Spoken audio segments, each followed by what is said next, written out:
اس حدیث کی تھوڑی وضاحت کروں. ظہور دو طرح کے ہیں.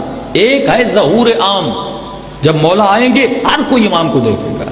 ایک ہے ظہور خاص، یعنی صرف امام آپ کو نظر آئے آپ کے عمل کی وجہ سے. یعنی اب اگر ظہور خاص میرے اوپر نہیں ہو رہا، میں شیعہ ہوں، نمازی ہوں، مجلسی ہوں، ماتمدار ہوں، لیکن ابھی تک میں نے آقا کو نہیں دیکھا، اس کا مطلب یہ ہے میرا کوئی عمل ایسا ہے جس کی وجہ سے مجھے زہرا کا لال نظر نہیں آتا.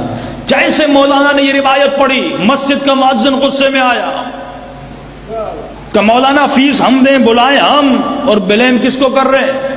ہمیں. کہ آج کے بعد ہمیں مسجد میں آپ کے آنے کی ضرورت نہیں ہے. مولانا کہتے ہیں مسجد سے چلا گیا.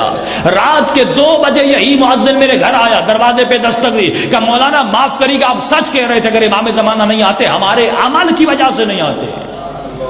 انہوں نے کہا کیا ہوا؟ پہلے گالیاں دے کے مجھے نکال دیا، اب معافی مانگنے آئے ہو. کہ مولانا جیسے رات کو گھر گیا، سو گیا، خواب کے عالم میں دیکھتا ہوں امام زمانہ کا ظہور ہوا، جگہ جگہ امام کی آمد کی خوشیاں ہیں. شیعہ جوق در جوق امام سے ملنے جا رہے. میں بھی مولا سے ملنے گیا. جیسے اس مہدی زہرا کی زیارت ہوئی، میں نے مولا کے ہاتھوں کا بوسہ لیا، میں نے مولا کے قدموں کا بوسہ لیا. ہر شیعہ کی خواہش ہے کہ مولا میرے گھر میں تشریف لے آئے. میں نے کہا مولا میری بھی خواہش ہے، کب اپنے بابرکت قدموں کو میرے گھر میں لے آتے ہیں؟ امام نے کہا جب وقت ملے گا ہم آئیں گے. کہ تب میں چلا گیا، خواب کے عالم میں دیکھتا ہے کافی دن گزر گئے. اچانک ایک مرتبہ دروازے پہ دستک ہوتی ہے. کہتا ہے جیسے میں نے گھر کا دروازہ کھولا تو میں نے کیا دیکھا؟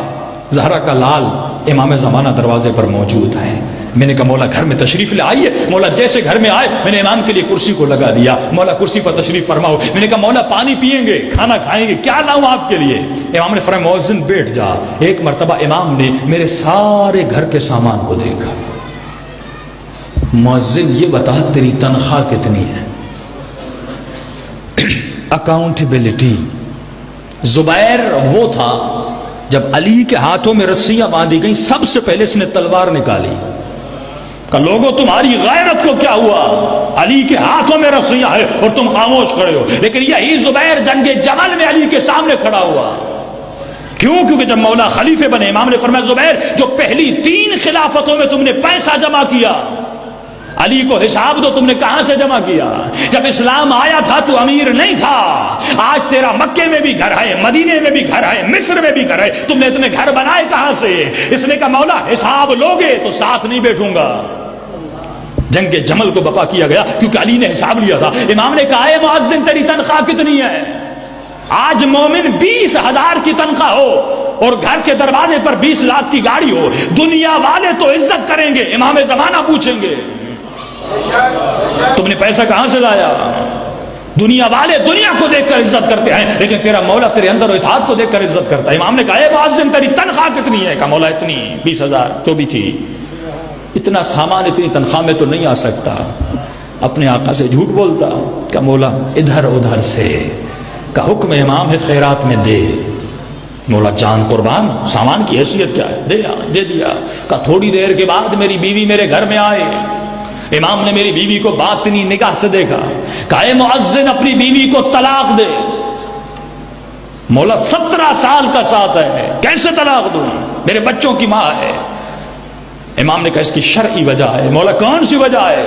فرمایا جب تمہاری بیوی اس دنیا میں آئی، جب پیدا ہوئی، ان کا گھر تمہارے گھر کے ساتھ تھا، اس کی ماں کا دودھ خشک ہو چکا تھا، اس نے تمہاری ماں کا دودھ پیا تھا. یہ تمہاری رضائی بہن ہے. جب تک پتا نہیں تھا رشتہ حلال تھا، اب میں نے بتا دیا یہ رشتہ حرام ہے، طلاق دے. کہتا مولا بیوی کو بھی طلاق دی. کہ تھوڑی دیر گزری میرے اٹوان بیٹا گھر میں آیا.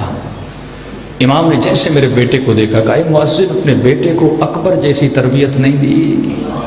کہا مؤذن اپنے بیٹے کو اکبر جیسی تربیت نہیں دی. کہا مولا کیا ہوا؟ کہ تیرا بیٹا ابھی شراب پی کر آیا ہے، ابھی زنا کر کے آیا ہے. کہتا اب امام نے کہا میں اس پہ حد شرعی کو جاری کروں گا. تو اتنا کہنا تھا، سامان کو دیا، بیوی کو طلاق دی.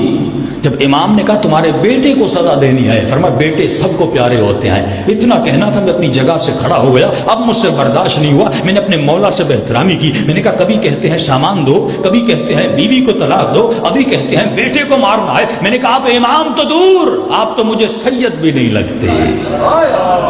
کہ اتنا کہنا تھا، زہرا کا لال کھڑا ہوا، آنکھوں سے آنسو بہنے لگے، فرمایا جب تو مجھ پر اپنا بیٹا قربان نہیں کر سکتا تو تجھے کہنے کا حق نہیں ہے تو میرا چاہنے والا ہے۔ عزیزان محترم، دین سیکریفائی اور قربانی کا نام ہے۔ کس نے کتنا قربان کیا، قیامت میں یہ تولا جائے گا۔ آدم سے لے کر خاتم تک اور خاتم سے لے کر امام مہدی تک ہر امام نے قربانی دی ہے۔ کوئی امام 14 سال زندان میں گیا، کسی امام نے بیٹی قربان